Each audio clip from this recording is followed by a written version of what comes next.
Ginumpirmar ni Iloilo City Comelec Assistant Election Officer to Mr. Jonathan Saino nga nag-apply si former Mayor Jed Patrick Mabilog sang voters registration.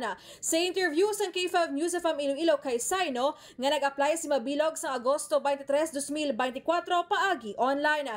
Sa diin ginusisa sang City Comelec kag ginkumpirmar kung bala si Mabilog gidman ang nagpasa sang aplikasyon para sa pag-reactivate sang iyang voters registration.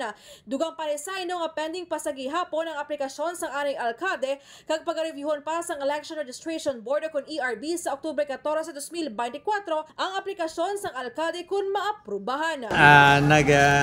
Nag-file siya application for reactivation, kag na-interview siya as part of an online application nga may ara kita nga virtual interview upod kay Attorney Pinky Tintotiba.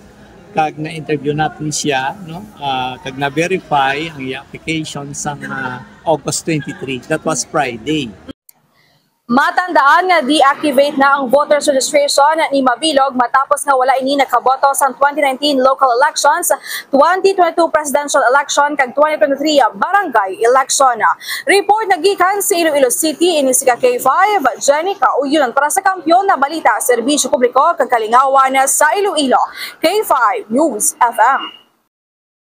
Ang ining balita ang ginadulong sa inyo sang DTX Coffee Mix. Himo sa natural nga sangka pareho sang amarkuso, chia seeds, sugared cane extract powder. DTX Coffee Mix. Nakakapi ka na, naka-detox ka pa. DTX Coffee Mix. Mabakal sa mga butika.